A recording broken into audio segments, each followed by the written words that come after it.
कहा जाता है कि इंसान के साथ हो रहे अन्याय को न्याय देने की परंपरा न्याय व्यवस्था के द्वारा चली आई है, लेकिन कुछ लोग ऐसे होते हैं जो अपने साथ हुए अन्याय के बाद न्याय व्यवस्था पर ही भरोसा नहीं कर पाते। ऐसे लोग कानून को अपने हाथ में लेकर अपना बदला खुद लेते हैं और लिखते हैं अपनी एक अलग कहानी। कुछ ऐसी ही कहानी है बैंडिट क्वीन फूलन देवी की। फूलन देवी का आतंक 1980 के दशक में कुछ ऐसा था कि सिर्फ उसके नाम से ही अच्छों की फट जाती थी। कुछ लोगों के लिए जहां फूलन देवी सच में देवी थी, तो कुछ के लिए आज भी है वो एक खूंखार डकैत और कई लोगों की हत्यारा। परंतु फूलन देवी के बारे में कोई आम राय बनाने के पहले उसके जीवन के विभिन्न पहलुओं को जानना बेहद आवश्यक है, जिसने मजबूर कर दिया एक साधारण लड़की को बनने के लिए फूलन देवी। 10 अगस्त 1963 ईस्वी। यह दिन यूपी के जालौन जिला के घूरा गांव में रहने वाले नीची जाति के देवी दीन मल्लाह के लिए एक नई मुसीबत लेकर आया था, क्योंकि उसके घर में उसकी चौथी संतान के रूप में जन्म लिया था एक बेटी ने।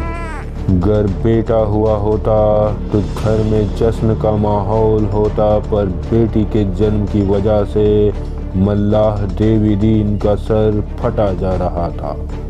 देवी दीन ने अपनी इस बेटी का नाम रखा फूलन, इस बात से बिल्कुल बेखबर कि जिस बेटी का जन्म उसके लिए बिल्कुल खास नहीं था, उसकी मौत का दिन इतना खास हो जाएगा कि पूरे देश में हड़कंप मच जाएगा। फूलन बचपन से ही काफ़ी गुस्सैल और निडर थी। लड़की होने के बावजूद उसमें लड़कों जैसे गुण थे। सही गलत की लड़ाई के लिए वो किसी से भी भिड़ जाती थी। फूलन देवी के पिता देवी दीन मल्लाह काफ़ी गरीब थे और संपत्ति के नाम पर उनके पास केवल 1 एकड़ ज़मीन थी। इस ज़मीन पर देवी दीन के बड़े भाई की नज़र थी। एक दिन मौका मिलते ही देवी दीन के बड़े भाई ने अपने बेटे माया दीन के साथ मिलकर फूलन देवी के परिवार से वो ज़मीन हड़प ली। फूलन देवी के पिता और माँ ने तो इसे अपनी नियति मान ली, पर फूलन कहाँ मानने वाली थी। वो अपनी ज़मीन के हक को लेकर अपने ही चाचा और उसके बेटे से अकेले ही भिड़ गई। वो अपने खेत के बीचों बीच धरने पर बैठ गई और जब उसके चचेरे भाई मायादीन ने ईंट से उस पर हमला किया, तो जवाब में फूलन ने ईंट से ही मायादीन का सिर फोड़ दिया। फूलन के ये तेवर दिनों दिन जब बढ़ते गए तो उसके पिता देवी दीन मल्लाह ने उसके पैरों में जंजीर बांधने के लिए मात्र 11 साल की उम्र में उसका विवाह उससे 35 से 40 साल बड़े अधेड़ व्यक्ति पुत्तीलाल मल्लाह से जबरदस्ती करा दिया। लेकिन फूलन के ससुराल वाले ठीक नहीं थे और ना ही उसके पति का व्यवहार उसके प्रति बढ़िया था। जल्द ही वहाँ का माहौल फूलन के बर्दाश्त के बाहर हो गया और वह अपने मायके लौट आई। लेकिन कुछ ही दिनों में उसे फिर ससुराल भेज दिया गया, जहाँ पहुंचकर उसे पता चला कि उसके पति ने दूसरी शादी कर ली है। मात्र 13 साल की फूलन की किस्मत और दिल तो पहले ही फूट और टूट चुके थे, अब बची खुची उम्मीद भी जाती रही। हारी हुई फूलन वापस मायके आ गई। फूलन के वापस आने पर सबसे बड़ी परेशानी उसके चाचा और उसके बेटे मायादीन को हुई, जिनकी आंखें फूलन के पिता की संपत्ति पर गड़ी हुई थी। अतः झूठे आरोप में मायादीन ने फूलन को जेल में डलवा दिया, जहां भी उसे शारीरिक शोषण झेलना पड़ा। जैसे तैसे फूलन जेल से बाहर आई और अपना अधिक समय घर के बाहर ही बिताने लगी। कहा जाता है कि इसी समय वो डकैतों के गैंग के संपर्क में आई और उनके साथ घूमने लगी। डाकुओं का यह गैंग मल्लाह और ठाकुरों जैसे लोगों से बना हुआ था और इस गैंग के दो साथी श्री राम ठाकुर और लाला ठाकुर किसी केस में जेल में सजा काट रहे थे। इधर चंबल में पहली बार ऐसा हुआ था कि डकैतों के साथ कोई महिला जुड़ी थी। डाकुओं का सरदार बाबू गुज्जर का दिल फूलन पर आ गया और एक दिन उसने फूलन के साथ जबरदस्ती भी की। इस घटना ने फूलन के दिल में बदले की भावना भर दी और गैंग के ही विक्रम मल्लाह के साथ मिल फूलन ने बाबू गुज्जर को मार दिया। इसके बाद विक्रम मल्लाह इस गैंग का सरदार बन गया। कुछ दिनों बाद जब श्री राम ठाकुर और लाला ठाकुर जेल से छूटे तो उन्हें एक नीची जाति की महिला के लिए सरदार बाबू गुज्जर की हत्या होना नागवार गुजरा। दोनों इस हत्या के लिए फूलन को दोषी मानने लगे। बदला लेना ठाकुरों की फितरत होती है। बस क्या था, इस बदले के कारण विक्रम मल्लाह की हत्या कर दी गई और फूलन को अगवा कर उसे बहमई गांव लाया गया। कहा जाता है कि बहमई में 3 हफ्ते तक ठाकुरों ने फूलन से जबरदस्ती की। यहाँ फूलन को भूखा प्यासा रखा गया और उसकी स्थिति नर्क से भी बदतर हो गई। इस यातना को फूलन कैसे झेल गई, ये सोच के परे की कहानी है। इसी दौरान फूलन के पुराने साथी मान सिंह मल्लाह और कुछ और डकैत किसी तरह फूलन को वहां से छुड़ा ले गए। फिर क्या था, सवाल इज्जत का था और सामने बेइज्जती करने वाले हैवानों का चेहरा। लिहाजा 20 साल की फूलन ने फिर से गैंग को जोड़ा और बन गई उसकी सरदार। कुछ दिनों बाद अपने साथियों को ले वो अपने ससुराल पहुंची और घर से पति को घसीट कर निकाल कर सभी के सामने पीट कर अधमरा कर दिया। जाते जाते उसने यह भी ऐलान कर दिया कि अब से कोई भी अधेड़ व्यक्ति किसी बच्ची से शादी नहीं करेगा, वरना उसे दहेज में फूलन की गोली मिलेगी।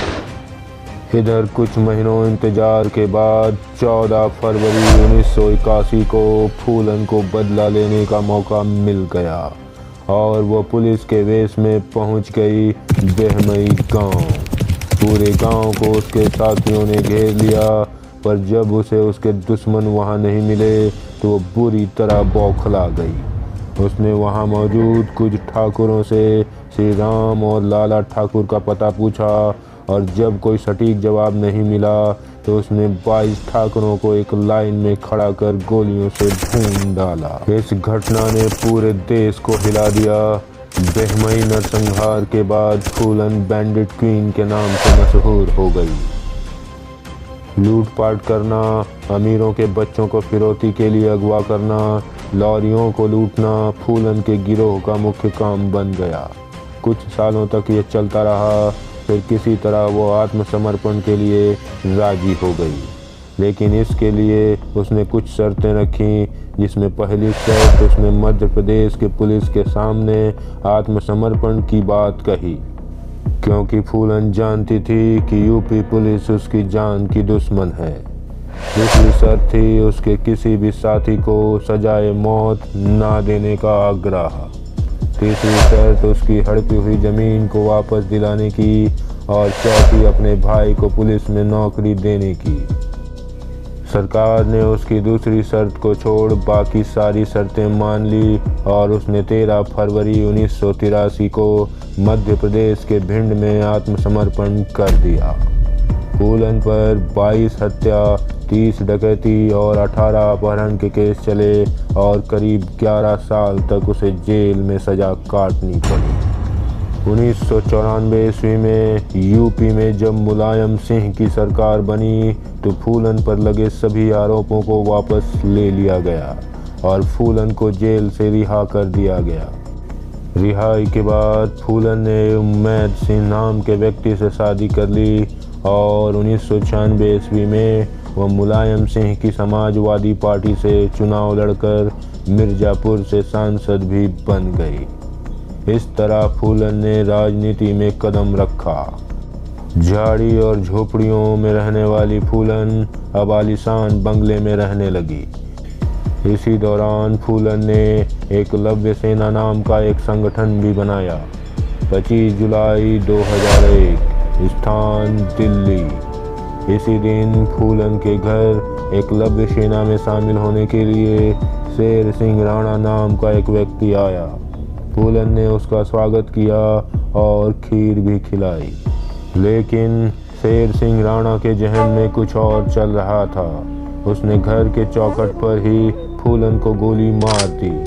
शेर सिंह राणा को गिरफ्तार कर लिया गया और उसने पुलिस के सामने ये बयान दिया कि फूलन का कत्ल बहमई हत्याकांड का बदला था और बदला लेना उसने फूलन से ही सीखा है। कल तक जो शेरनी दहाड़ती थी, आज वो अचेत और शांत पड़ी थी। यहाँ ज़रूरत यह सोचने की है कि फूलन ने अपने जीवन में जो भी किया उसके लिए दोषी किसे माना जाए। उसके पिता को, जिसने छोटी सी उम्र में उसे एक अधेड़ के पल्ले बांध दिया, या उन लोगों को जिन्होंने ससुराल में एक बच्ची पर दया नहीं की, या उन दरिंदों को जिन्होंने फूलन को 3 हफ्तों तक लगातार नोचा, या उस प्रशासन को जो फूलन को न्याय ना दिला सका, या फिर खुद फूलन को।